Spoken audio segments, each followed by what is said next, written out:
Ted versus Tony. Yeah, the Bant Retreat deck reminds me a lot of the Todd Stevens Value Town deck.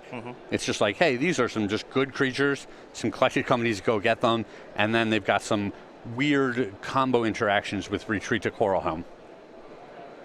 Yeah, you've got the ability to just win the game on the spot. Yeah. But Retreat to Coral Helm is also just a fine card. We're going to take a look at the battlefield here. Ted's got 4 different lands on the battlefield. Stomping Ground. Let's make it 5 actually now. Stomping Ground, Temple Garden. We walk right into it. Ooh, a kill. One of my favorite things. I was going to tell you the battlefield, but it doesn't matter because Ted wins game number 2 against Tony Page. So we're all tied up here between Bant Retreat and Eldrazi-tron. So forget I even said anything. As he had a Spell Queller, he had a Tameo, and a bunch of other things going on. Did Ted. Yeah, I think the important thing there was a couple of real big Knight of the Reliquaries that were just getting the job done there. They're pretty big boys. Yeah. They're pretty big boys. So this Bant Retreat deck, now the idea is Knight of the Reliquary plus Retreat to Coral Helm, though nowadays we don't see players playing 4 copies of Retreat. Just a couple. Yep. You know, so it's a piece of the deck, but it's not the main piece of the deck. And then you're just kind of, like you mentioned, just kind of like a green-white Value Town deck, but you can also play it a bunch of different colors and splashes and all this stuff. So how do we feel about this deck? This is a deck that I think you need to put in a lot of reps with this deck because the games are so different that you need to, like I said, you just need to play a bunch of games.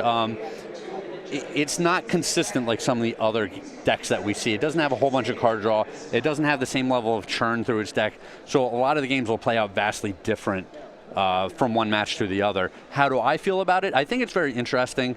A lot of these cards kind of by themselves are a little underpowered. I don't know if I'd want to show up with like Reminap Excavator in my deck, you know? I'm not a super big fan of a lot of these spells. The main deck Spell Quellers, not awesome if you can't catch someone with Collected Company and eat an important spell. And you know, everyone's going to have some creature removal in their main deck to get them back off the board. So I don't know, this deck's not super exciting to me, but it definitely has some powerful synergies that kind of add up. It's probably more powerful card for card than like the Death and Taxes deck that we see sometimes.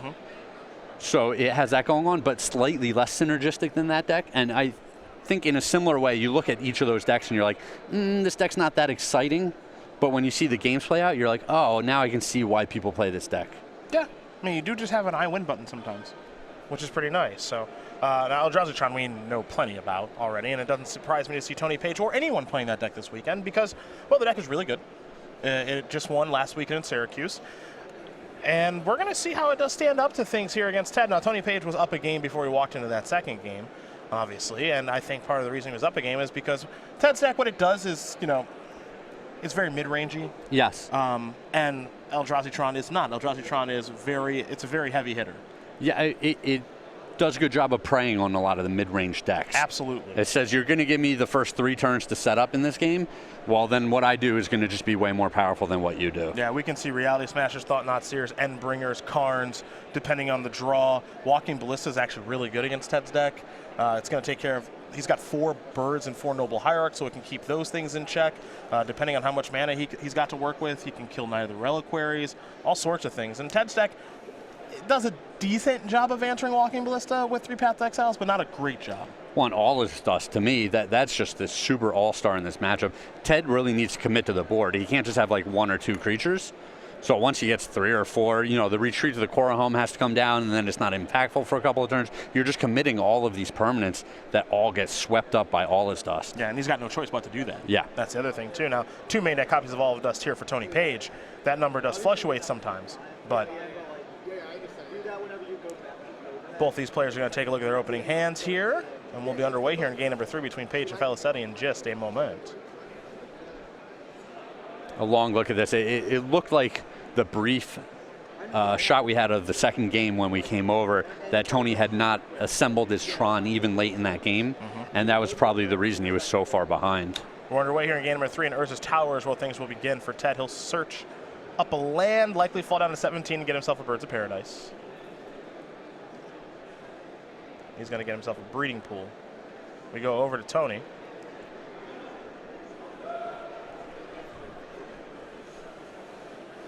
who will cut Ted's deck very quickly and then take his second turn of the game. He'll draw a card. Picked up a copy, looks like the Sanctum of Ugin. May have been a Ghost Quarter, though. Those cards do look pretty similar. Urza's Mine is land number 2. For Ted, he's just going to play a land and pass the turn back.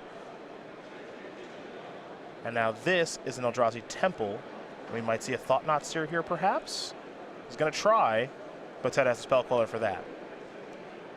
So for now, Thought-Knot Seer is taken care of.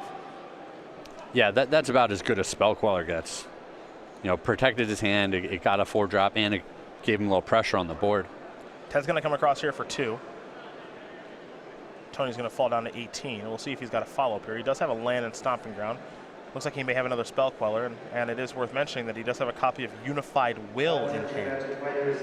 And it looks like he has Spell Queller and Collected Company, so this is a great setup for him. You know, if he can Spell Queller something awesome, if he can't, Collected Company is the best thing he could be doing with his deck anyway. Relica Progenitus the draw here for Tony Page.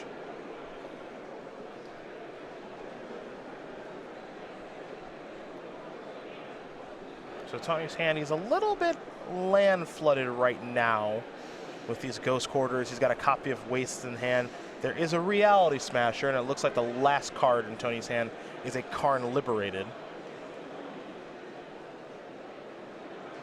There is a GQ. It might be time to smash. Well, he can't even. Yeah, he can't smash Reality this turn if he wants to. Not sure he's got anything better going on than that, but he looks like he's going to opt towards a Relic of Progenitus instead. Yeah, I'm a little surprised about this play.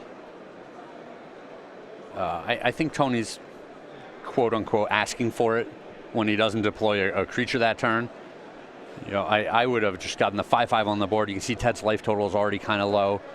Even if you're expecting the Collected Company, you just hope he doesn't hit anything that can trade with your 5/5.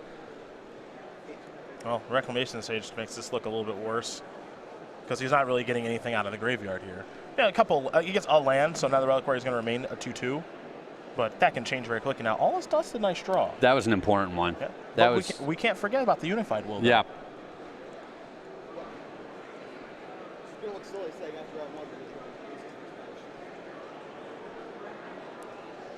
Ted going to take a look at the battlefield. Again, he's got a Spell Queller, Knight of the Reliquary, which is active now. A Reclamation Sage, a Birds of Paradise. Lands or Stomping Grounds, Breeding Pool, and a Horizon Canopy. And now Ted's going to play a Retreat to Coral. That's a combo. Yep, that might just be game over here. Combo. Retreat to Coral Helm plus Knight of the Reliquary is a combo. Let's have some fun. Let's take a look at Retreat to Coral Helm, which is going to untap the Knight of the Reliquary. Ted's explaining, I'm going to do this cool little infinite combo thing. Yeah, I'm going to do this a lot. I'm going to put a lot of cards in my graveyard. Retreat to Coral Helm on camera. I'm going to end up with a lot of mana in play as well. And then I'll attack you for a bunch. Yeah, so basically what's going to happen is Knight of the Reliquary is going to get to untap a bunch because whenever you search for whenever a land enters the battlefield, you may tap or untap target creature. So I'm going to do that, Knight of the Reliquary, keep searching up lands, fetching, blah, blah, blah, blah, blah. It's going to be really, really large. It doesn't have to be a 20/20 at this point because he's already got a couple creatures on the battlefield. Yep. In Spell Queller and Reclamation Sage. Yeah, he already had 6 points of power.